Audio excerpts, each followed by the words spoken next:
Imagine a world where everyone behaves exactly the same way. Would that be utopia or dystopia? Well, this thought experiment brings us to the concept of behavioral normalization. This idea is based on a societal norm of conduct, an idealized standard of how we should behave. It's a spectrum, and what we consider normal falls somewhere within its range. But here's a twist. Have you ever considered that perhaps behaviors don't belong to individuals? It's a radical thought, but neuroscience supports the idea that our actions may be largely shaped by our environment. So, if behaviors don't have owners, it challenges our traditional beliefs about personal accountability. We're used to thinking that people should be held responsible for their actions. But what if those actions are the product of societal norms and environmental factors? So, if behaviors don't have owners, who holds the reins? Could it be the invisible hand of the market? Transparency is a tool, a window into our behaviors, but who's looking through that window? As we navigate the intricate web of societal norms, transparency steps in as the watchful eye, reinforcing accountability. It presents us with a mirror reflecting our actions and their alignment with the societal expectations. But let's delve a little deeper. What about social control? It's the subtle nudge, the soft whispers of the crowd that guide our behavior.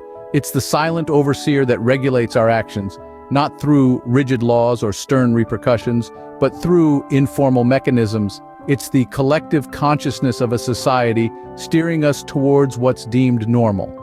Transparency and social control, working in tandem, play a significant role in promoting behavioral normalization. They shape our actions, our reactions, and even our inactions, molding us into the societal norms.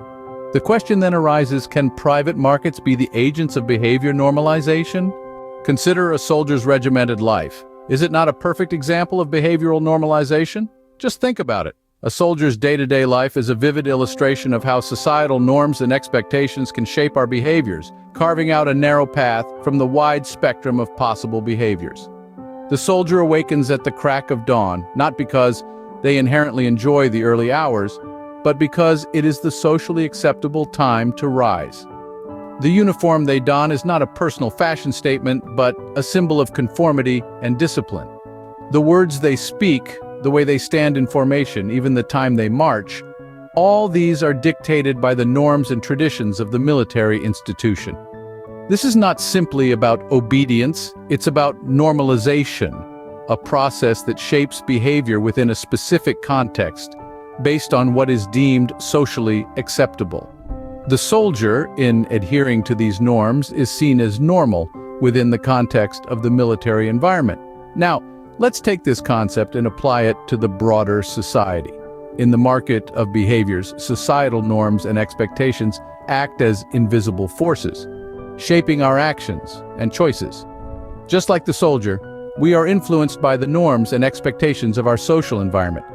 Our behaviors molded to fit within a certain acceptable range. But who sets these norms and expectations? The answer is us, the society.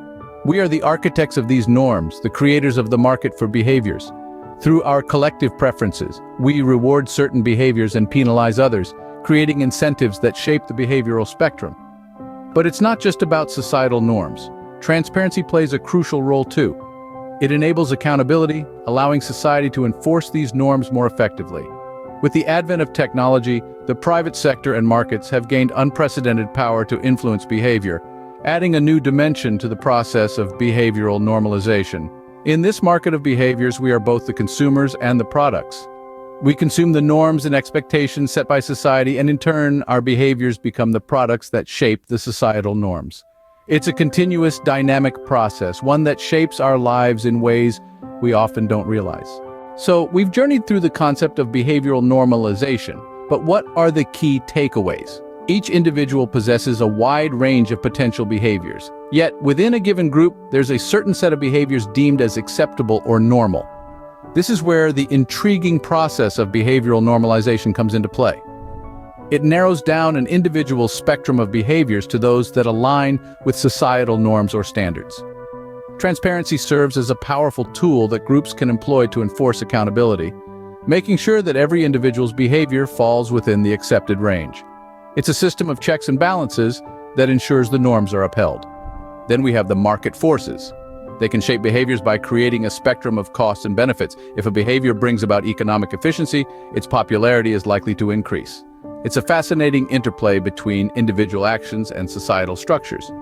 In this vast market of behaviors, perhaps the most valuable commodity is understanding how it all works.